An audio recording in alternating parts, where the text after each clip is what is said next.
Hey guys, welcome back to my channel. First thing that I want to show you for this video that I've been eating lately for this what I've been eating lately video is brown sugar syrup, DIY style. I've either never made this before or I have and I don't remember anything from it, so it might as well be the first time. All you do is you dissolve equal parts brown sugar into water over a little bit of heat and then turn it off and let it cool down and then put it into whatever vessel of your choice. And I was making this because I've been making some sort of Starbucks copycat cinnamon brown sugar latte, whatever it's called, at home, and I wanted to make it more efficient by making my own syrup. It's one of those things where it's like the first time you make it yourself, you're like, really? I could have just done this myself this whole time. It's so easy.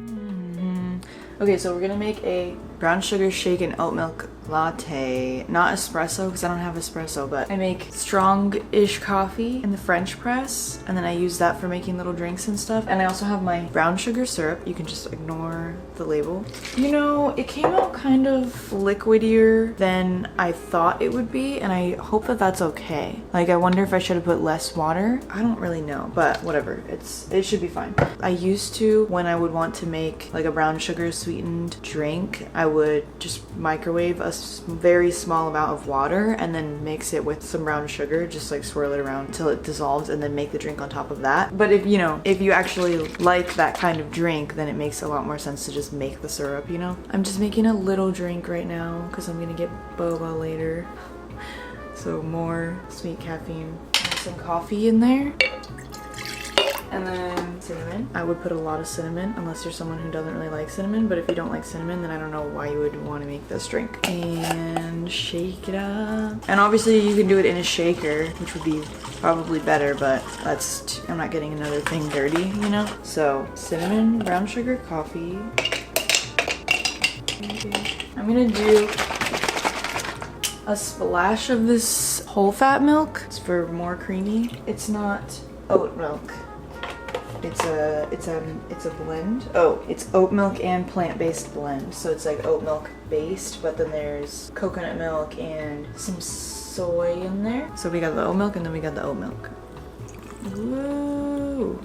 Yes. Yes. And I hope that wasn't too much milk. Yeah. Okay. Beverage. You can like see the brown sugar speckles maybe? I mean, I can, but I don't know if you can.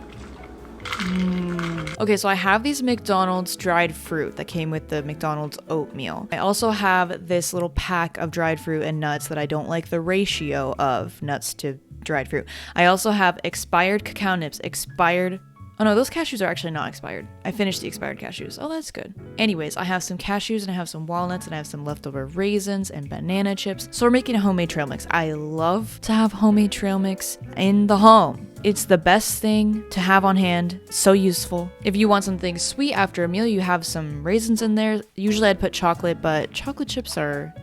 What's going on with the chocolate chips lately? If you want just like a little handful of something before you leave somewhere, it's like a more balanced snack. So it's like got the sweet, got the salty, but it's more filling because of the nuts. You know, there's protein and fat in there. It's awesome. I love it. You can snack on it while you're cooking dinner if you're getting starving, you know. Anyways, yes. Another thing that I wanted to talk about, my grocery outlet has been having a lot of this Abe's brand in the baked goods section. They're either all vegan or almost all vegan. They're very focused on being like allergy friendly. No milk, no nuts, no eggs, no soy. Except from what I've seen, it seems like they usually have gluten. I feel like I've only had a few of their products. Some have been better than others and they tend to be not cheap, of course. At grocery outlet, I refrain. I very easily could just go buck wild and grab them all, but you know, I shouldn't. Even on sale, like this is like $4 for 4 decent sized muffins, so it's like they're not really even that cheap even at grocery outlet, but right in the price range where for me it's like worth it to get it because I love muffins and I never get to have muffins. It's very moist muffins, so if that's something that you're into, not everyone wants that, you know, like very like cakey and moist. For me, that's like exactly what I want. So I'm very pleased with this purchase. Like I am obsessed with these. So okay, so speaking of grocery outlet, bargain market, I also got some things that I'm excited about. You guys have seen me use this brand of tofu before in my videos, but it's always the orange kind because that's the one that I can find. This one is nigari tofu, which I don't really know what that means, and I'm gonna want to look up what this is like what the difference is between this one and the one that I usually buy. It says that nigari is a firming agent that comes from ocean minerals. It is used to naturally coagulate the soy milk we use to make our tofu. Although modern tofu is made using a variety of different firming agents, Japanese tofu is made with nigari. That's why blah blah blah blah blah. So then like why is this one nigari but then the other one is not? Like I don't really get the difference. So anyways, and they were each like $1 something, so I wanted to get them all. I got edamame flavored tofu, which I don't really get because it's like, how do you get a soybean flavored soybean? And then the other one is yuzu flavored tofu, which that makes sense to me, you know, because it's like, okay, yuzu, it's like a citrusy fruit, so it's like a citrusy flavored tofu. That sounds great. They just have it like on the plate with some veggies around it, so I'd probably at least put like a marinade on it, but I bet it'd be so good with like in a kind of like sweet and citrusy kind of vibe, you know, like sweet and sour kind of sauce, or like tossed. Yeah, like I'm thinking something like cold with this, something like summery, you know. And then the edamame one, I don't know, I mean just for anything, because I don't get it, like it's soy flavored soy. Maybe the soy flavor is just upped, which like, okay, that's fun, I guess. I don't know. I got this Bone Devil Unguilty Pleasure. I don't really like the marketing on this, I'm gonna be honest. Like it's a little dramatic. It's like no evil GMOs, unguilty pleasure, you know, like I don't know, I don't really love that. But I mean it's fun. I don't know, like it says all heaven is about to break loose, you know. It's kind of funny, fun, but it's also kind of like, let's calm down. The guilty pleasure thing is interesting. You could get like a whole conversation on that, but like I think some vegan people or vegan companies or whatever use it in the way of like the guilt is from, you know, feeling bad for killing animals or whatever, so it's like you can eat this meat without any guilt, you know. But then I don't really like that because diet culture is all like, oh, you should feel guilty for eating like this unhealthy food or whatever, like rice cakes or something. They'll be like guilt-free snack because it's like low calorie or whatever. So, you know, it's like, it's not the vegan version of the guilty thing is like not the same as the diet culture version, but it's still like, let's just not even associate guilt with food at all, because like you just gotta eat, you know. I don't know, like we could just not, is what I'm saying. We could just not. But anyways, I kind of, you know, I really liked this. I thought it was really good. Basically like in my opinion, like a chocolate pudding, but just like richer and thicker. Well, yeah, it tastes like a ganache, sure. Ganache? I like ganache. I think that sounds better in my opinion. So I'm hoping that it's ganache, but I feel like it's not ganache. I feel like it's ganache. But anyways, I think it could have been more salted caramely for me. I feel like it just tasted chocolatey. The previous time that I went to Grocery Outlet, not this time, they had the Oatly bars. They had chocolate and vanilla, and it's 3 bars in here, which I think is kind of weird. Like 3, you know? Why not 4? Why not 2? I like them. Personally, I really like them. They're nothing amazing, but they're definitely good. The vanilla one, I feel like the ice cream is a little bit underwhelming, but I still really like it. Like it just has, I think Oatly is very good at making like very creamy ice cream, you know? So I prefer the creaminess over the anything else. But the chocolate one is very chocolatey. I don't know. I guess I would say the chocolate one's better because it's more flavorful, but I personally like the vanilla one because I like having the vanilla and the chocolate together, you know? Chocolate on the outside and the vanilla.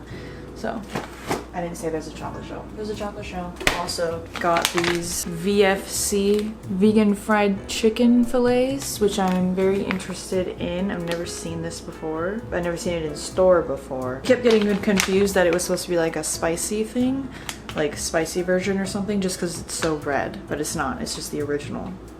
But it looks like it's supposed to be like a hot chicken, you know, but it's not. It's not. It's just red.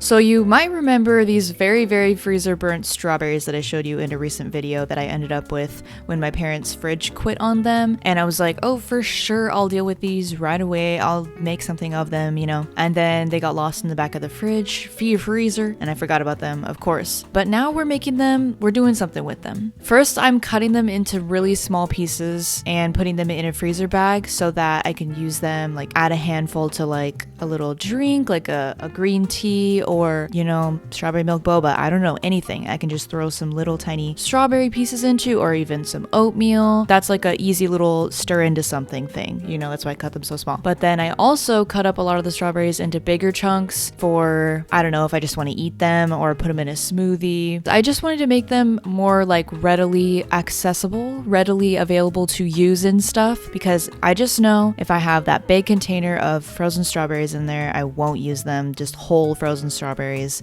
covered in ice. I'll just keep forgetting about them. Another thing that I wanted to show you, a little hack, was that I love to freeze stuff in these takeout containers because I have them anyways, but I like to fill up the base of the container and then also fill up the lid and put the lid upside down on top so that you kind of have like two different surface areas for freezing on. When you freeze stuff like this, you want to have them as spread out as possible so they don't freeze into one big clump. And then once they're frozen, I flip the lid over and they combine, you know, but they're not all stuck together because they were able to freeze separately. Anyways, that's just my little hack.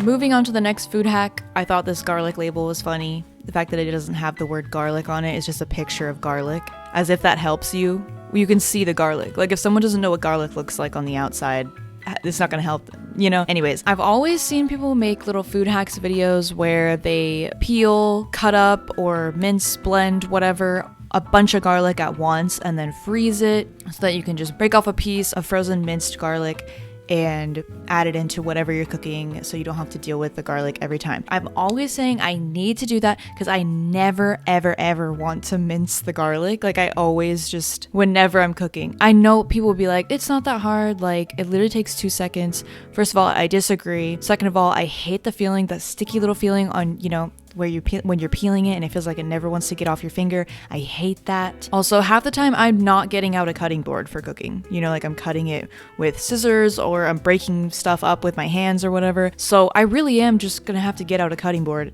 and knife and everything just for that little baby piece of garlic, you know? So this was a great hack for me. I really wanted to do it and I'm finally doing it, and I'm using my little hand blender attachment thing to make the paste. You can obviously not use a blender and just mince all the garlic and then freeze it, you know, if you want to put on a podcast and commit to that. But this little thing is pretty handy and I can just put all the parts in the dishwasher when I'm done. So yeah, definitely I want to make this a regular thing for myself. This is super great hack. So yeah, anyways, I just scooped that all into a freezer safe bag and tried to spread it out as good as possible, as much as possible in the bag so that it's easy to just break off a chunk when I want to add it to something, you know? So anyways, yeah, that's a great hack and I highly recommend. So in my last video, I talked about how I have this Sicilian pesto and I wanted to use it because it's expired. So yeah, I just want to use it before it's like too expired, you know what I mean? But I don't really know what Sicilian pesto is. I've never had it before, but the ingredients are dried cherry tomatoes, sunflower oil, basil, salt, hot pepper, garlic. So the difference between this and like basil pesto that I'm familiar with is there's no nuts in this or seeds other than sunflower oil, but there's still basil in it. So I'm wondering how basil-y it is considering how it's so not green, you know? And I wasn't sure what I wanted to do with it, but I thought it would be maybe fun to make like a little pasta salad, like a pasta lunch, like a cold pasta meal with it. For personal reasons, I'm trying to not spend money right now, like the least amount of money as possible. So I'm trying to work with what I have at the moment. I think I've gathered enough ingredients to make a decent little pasta dish. So this is not based off of any like traditional anything or recipe, you know, this is just a little bowl of stuff, okay? So basically we have the pesto. I cooked some pasta. It was just the only like short pasta that I already had, and it was like half full box of it called trumpet pasta. It's a fun little shape. It'll be good for like holding the other ingredients. I don't want to use all these tomatoes, but I'm going to use some of them. Some Kalamata olives that have been in my fridge for a while that I'm just not using. I bought them for something and then I just don't eat them, so it'd be great to use those. Just a little bit of sun-dried tomatoes that I'll put in there. I actually have some of the Trader Joe's vegan feta, which a lot of people told me was so good, and I did put some on some orzo salad and it was super good, so I'm gonna put some of that in there and some baby spinach. And then for some protein, I'm just gonna use canned chickpeas because yeah, that's just what I have. That seems like enough things. Right, so we're just using what we have. Of course, I could make this better. I could put, you know, like artichoke hearts would be great in here. Cucumber, probably. But we're using what we have. I think it would be good. Okay, I'm gonna start with some spinach. I'm just gonna cut it so it mixes in easier. Some spinach. So, I don't know, like 2 handfuls approximately. I have a lot of spinach right now, so. Spinach. I'm gonna use 3 tomatoes, maybe. I want some fresh vegetable in here. I'm gonna cut these sun-dried tomatoes. Okay, sun-dried tomatoes. Not a lot of those for sure. Call them on olives. Wow. Well, I'm just gonna chuck some of those in there, I guess. Olives and sun-dried tomatoes. I wanted to put the noodles later because I didn't know how many I should add. So this way I can like kind of just add enough, you know? I'm trying to separate them because they're all stuck together. And then I'm just gonna strain the chickpeas into the same colander. Hello? Okay, chickpeas and the pesto. Oh. That smells so good. I don't know how much to put. Oh, only 6 servings, so I could probably put the whole thing. But I'll put that much, I don't know. Yeah, it's quite thick. It's thick, yeah. I don't know. This would be so good on pizza. It smells super tomatoey. Because you know, like most of the time when you find a jarred green pesto, like basil pesto, it's not vegan. I wonder if this red Sicilian pesto is more often vegan when you buy it in the store. I should look for it more. But I don't know if I've ever like seen it other than this. This just looks like tomato. I put like a meaty tomato sauce on it because it's kind of like brown, you know? So it's not very saucy. Well, this just looks weird, honestly. Because it looks like it should be warm, but it's not. Do you know what I mean? It's really good. But it does just kind of taste like a really good, flavorful tomato sauce. I'm gonna put a little more and then add the feta and then be done. But it's really good. It's just like, I wouldn't have thought, like I wouldn't have known that this was like a pesto. It's really not what I think of as pesto, but very delicious. And I'm kind of making a mess, so yeah, but I'm definitely gonna enjoy this for sure. It's like tripping me out because it looks like it should be hot, but it's not. But I guess the feta will make it look more, it'll make it make more sense to the eye. Well, no, not really, because feta can kind of just look like Parmesan. Okay, now I have like feta hands. What do you guys do with that? Ew, I regret that. I regret that. I guess I could... Feta? Yeah, I don't know. I think I had a couple pestos and I kept thinking with one of them I should really make a salad, you know, like this, like just put some pasta and some chickpeas and whatever veggies I have and some spinach, tomato, antipasto, veggies. Is it focused? And just, you know, eat it for lunch or whatever. And it's so easy, you know? So I guess we're done. Okay, cool. Oh yeah, I didn't even add any seasoning. Oh, I thought about adding some lemon. I'm gonna add some pepper. I'll add a little more of the spinach. Because I love lemon in everything, and hopefully I don't get any seeds in there. Oh, and I just did. Yeah, I think the lemon would make it seem like more lunchy, you know, like more bright. We're coming up on summer, guys. Any day now, you just blink and it's here. Okay, that's good. Okay, now we stir once more. Oh, I could also put seeds would be another thing. You put some kind of like, if you have sunflower seeds, pumpkin seeds even, hemp seeds for like more protein, make it more filling. See, this is how far innovation and creativity, using your brain gets you. At the start I was like, I don't know if I have enough for like a little salad. Like I barely have any like vegetables right now, you know, so it'll just end up being like just noodles, you know, and the pesto. After using my brain a little, just a little, now look how yummy and fun and fresh this looks. Okay. Hello? It's not that hard to focus on a salad.